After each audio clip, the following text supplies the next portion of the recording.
நல்லா இருக்குண்ணா. நல்லா இருக்கு, சூப்பரா சொல்லுங்க. நல்லா உண்மையில நல்லா இருக்கேன். சொல்லுங்க.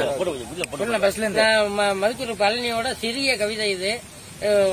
குடிக்காதவன் யார் உலகத்தில, அவனை கொண்டு வந்து நிறுத்து பக்கத்தில, எல்லாரும் குடிக்கிறான் மொத்தத்தில, இல்லன்னு சொல்லுவான் வெக்கத்தில, ஐயனாரு சாமி கூட கல்லு குடிக்குது, சில அந்தரங்க சாமி எல்லாம் கஞ்சா அடிக்குது, கொய்யா தோப்பு முனுசாமி மில்லி அடிக்கிறான், கோட்டு போட்ட பேரு சாமி நாளும் குடிக்கிறான், குழந்தையா இருக்கும் போது பாலை குடிக்கிறான், குமரனா வளர்ந்த பின்னே நாளும் குடிக்கிறான், சாகும் போது 3 வாய் தண்ணி குடிக்கிறான், சாராயத்தை போட்டுக்கிட்டு வெளியே நடிக்கிறான், பணக்காரன் பரிஸ்டார் பாரி நடிக்கிறான், பாதையோர குப்புசாமி ரோட்ல குடிக்கிறான், உழைப்பவனின் உயிர்மத்த முதலாளி குடிக்கிறான், உலகத்தை ஒருத்தவனும் விஷத்தை குடிக்கிறான், எருமத்தையில குடிக்கும் போது மந்தமாகுது, எதிரே ஒருத்தன் புகழ்ந்து விட்டா போதை ஏறுது, கரும்பு பிழிஞ்சு எடுத்து வச்சா சாராகுது, அதை கலப்படமா மாத்தி வச்சா சீராகுது, முத்தம் என்ற பேரை சொல்லி உதடு குடிக்குது, சட்டம் என்ற பேரை சொல்லி மூளை குடிக்குது, சத்தியத்தின் பேரை சொல்லி தர்மம் குடிக்குது, சாராயமோ எல்லாத்தையும் சேர்த்து குடிக்குது, இதில் குடிக்காதவன் யார் உலகத்தில, அவனை கொண்டு வந்து நிறுத்து பக்கத்தில. இங்க இருந்து பட்டுக்கோட்டை எழும்பி போறோம், தஞ்சாவூர் ராஜராஜபுரம் பரிசுத்தபுரம் தமிழ்நாடு ஹோட்டலுக்குள்ளே போயிடுறோம்.